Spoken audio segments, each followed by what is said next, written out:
Many people who I've consulted over the years have concerns over whether or not they'll always feel hungry and never feel satiated on a plant-based diet. In this video, I'm going to discuss our satiety mechanisms, or feelings of fullness, and some practical pointers around increasing sensitivity and awareness around these mechanisms. And this is actually a two-part series. So if you haven't seen the first portion, you're going to want to check that out. That will include all the detailed information on our hunger drive. Now we're going to focus on satiety. How do we know when we're actually full? In essence, this is just the reversal of hunger signals, which sounds kind of obvious, but it gets way more in depth. So if you remember from the first video in this two-part series, I touched on what hunger signals typically consist of. So things like stomach aches and growling, but lesser symptoms as well of things like anxiety, mouth watering, pain, loss of concentration, dizziness, constant thoughts about food. These are all physiological or psychological symptoms of hunger. So as soon as those start to reside, then we start to move into satiety. Our hunger cues tend to get shut off by an accumulation of the following. The first one involving your previous experience with the food or meal. I thought that was so interesting. So however big of a portion we tend to serve ourselves with any given meal or type of food is something that we take note of in our mind and try to reincorporate each time we have that meal or that specific item. So this general idea of what our portion size is supposed to look like at any given time actually allows us to feel less hungry after consuming it, or more hungry, depending upon whether or not you feel like that was a comparable reference portion.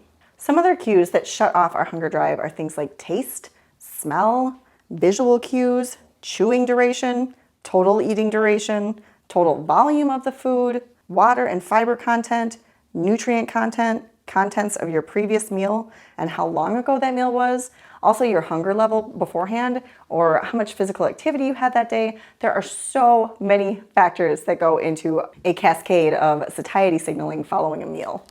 If you enjoyed that tip, make sure you give this video a like. It really helps to push my video out to more viewers.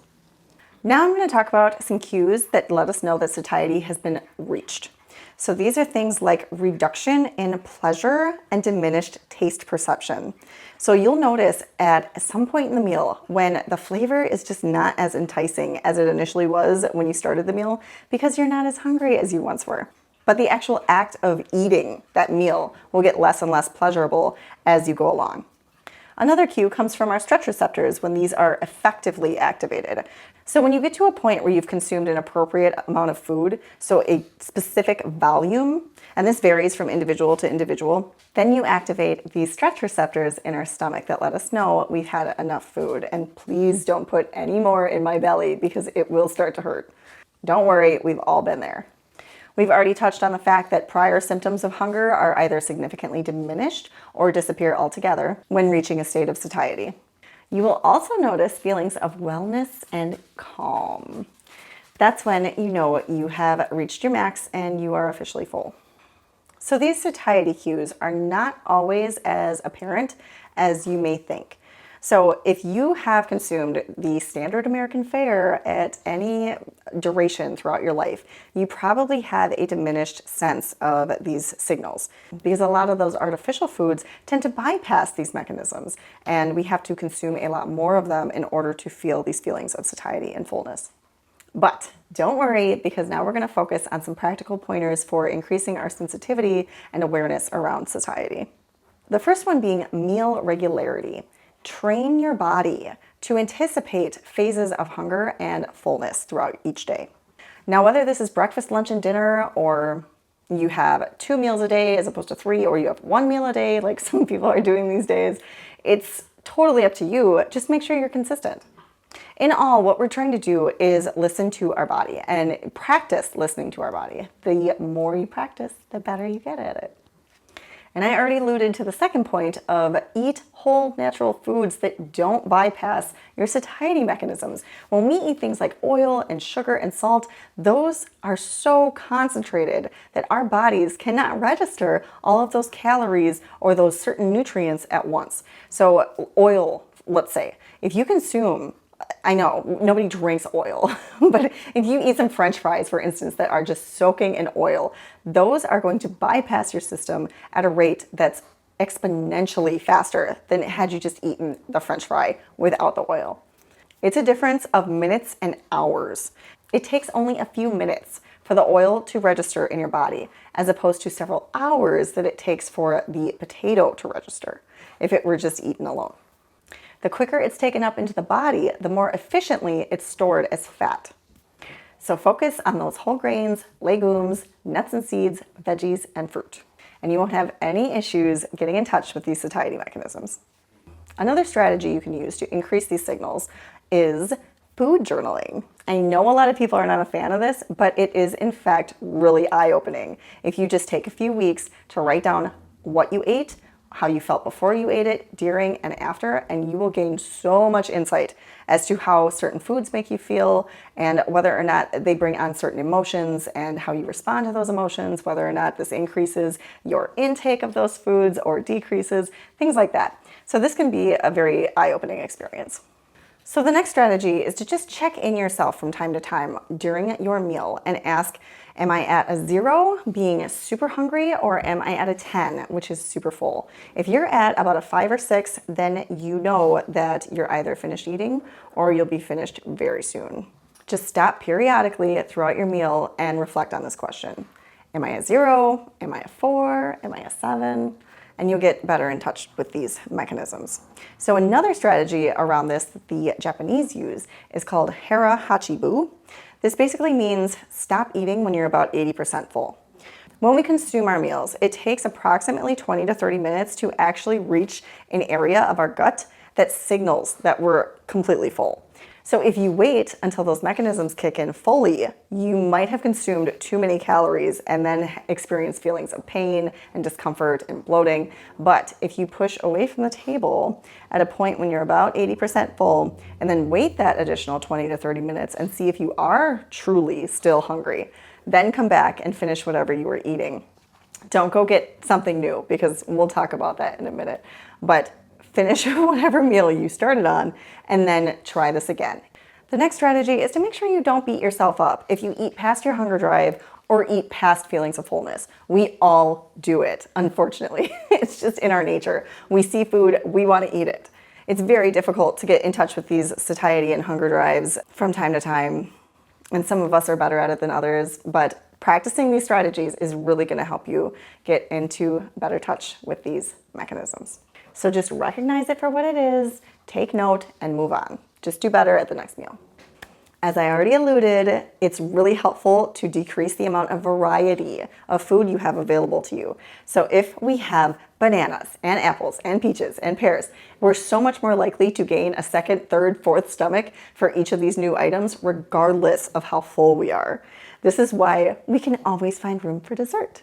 So keeping that in mind and making sure you only buy a certain variety of groceries, or you buy a high variety of those low-calorie foods like fruits and vegetables, but buy minimal starchy options, or if you do eat animal products or processed foods, make sure those are minimized as much as possible. Then you're less likely to overindulge and continue consuming after you've already experienced feelings of fullness. You can also increase the nutrient density of your foods and reduce the calorie density. This is a fantastic strategy because that in and of itself is a whole food plant-based diet. We have certain nutrient receptors in our gut that let us know when we need certain nutrients, when we've had enough of certain nutrients, when we need to preserve them or recycle them.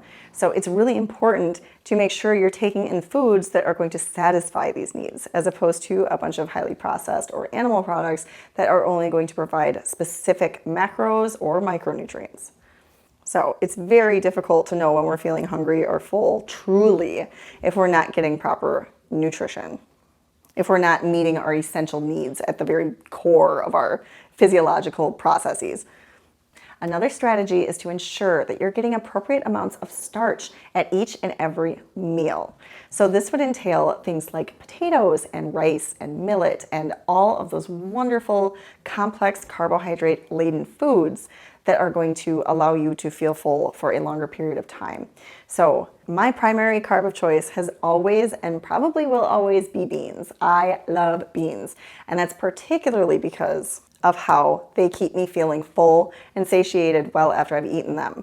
I practice time-restricted eating, early time-restricted eating at that. So I'm usually done eating around 2 or 3 p.m. So I have to go all through the night and all into the next morning before having my next meal. And I don't feel 1 ounce of hunger at any moment in time because I am consistently eating my beans, which plays in perfectly to my next strategy.